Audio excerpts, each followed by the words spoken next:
Comme je vous ai annoncé au cours du journal que j'ai un invité, il s'agit de Balthazar, d'entre les jeux, Patrice Emery Lumumba et Laurent Désiré Kabila, deux hommes d'époques différentes, mais avec quel héritage commun pour le pays? Deux époques différentes, c'est vrai, mais sur le plan philosophique, une même époque. Parce que n'oublions pas que Laurent Désiré Kabila est un disciple de Patrice Emery Lumumba.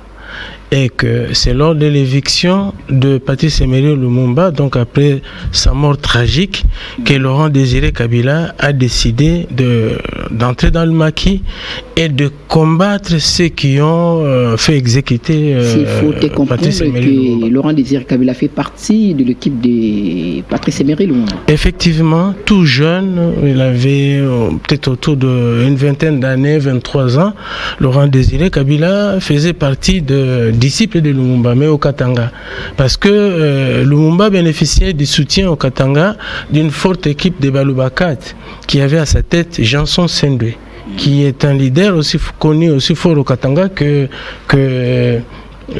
Moïse Tshombe. Donc il y avait deux grands leaders au Katanga. Au sud, il y avait Moïse Tshombe, et au nord-est et à l'est, au nord-est, il y avait Janson Sendwe. Et donc Laurent Désiré Kabila était de ceux qui faisaient partie de cette équipe du Nord Katanga constituée par les Balubakat, donc qui était favorable à la politique de Patrice Emery Lumumba, et donc qui soutenait Patrice Emery Lumumba. On venait de dire que non, ce sont des personnes qui ne font pas partie d'une équipe différente, mais en termes de particularités. Oui, ils ont évolué en deux époques différentes, mais philosophiquement, ils ont la même philosophie. Laurent Désiré Kabila, qui était disciple de la philosophie de Patrice Emery Lumumba, est venu à son temps, à son époque, pratiquer la politique de Patrice Emery Lumumba. Donc il est venu pratiquement perpétrer la politique de Laurent Désiré Kabila. Donc ce sont des nationalistes, ce sont des hommes qui aiment fortement leur pays, qui ont l'amour du pays.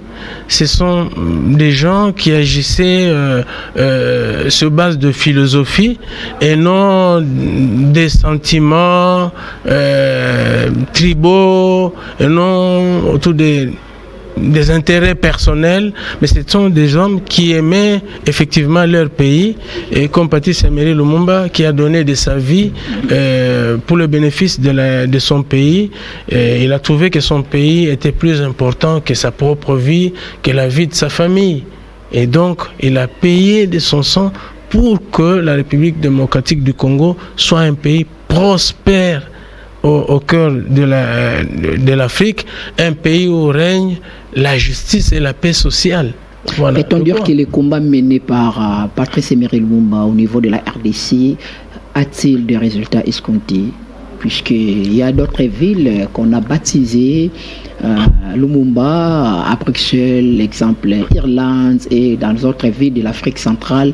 Mais au Congo, le chef de l'État vient d'annoncer, lors de son passage à l'espace du Grand Kassai, une nouvelle ville qui sera baptisée au nom plutôt de Lumumba. Ne voyez-vous pas que la reconnaissance de Lumumba de manière dans son pays n'est pas reconnue?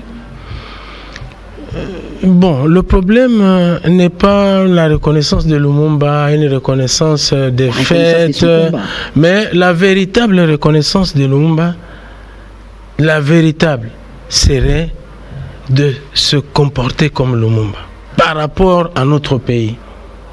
Lumumba a donné de son sang. Je venais de dire, il a trouvé le Congo plus important que sa propre vie, que la vie de son épouse, de ses enfants, de sa famille. Voilà la véritable manière d'honorer Lumumba. Voilà la façon d'honorer Lumumba. C'est de se comporter comme Patrice Emery Lumumba, de donner de la valeur à notre pays, de privilégier l'intérêt national, de savoir qu'en ce moment ici, nous avons des paris à gagner, il y a des défis. Par exemple, en cette époque ici actuellement, on parle de l'intelligence artificielle. On parle en ce moment ici de l'intelligence artificielle. Qu'est-ce que nous faisons de ces choses? Par rapport à l'intelligence artificielle, les gens sont en train de réfléchir sur la nouvelle façon d'orienter l'éducation, que ce soit dans les écoles ou à l'université, afin que les gens ne perdent pas leur emploi. Parce qu'avec l'intelligence artificielle, les robots, les machines vont prendre la place de beaucoup de gens pour les travaux.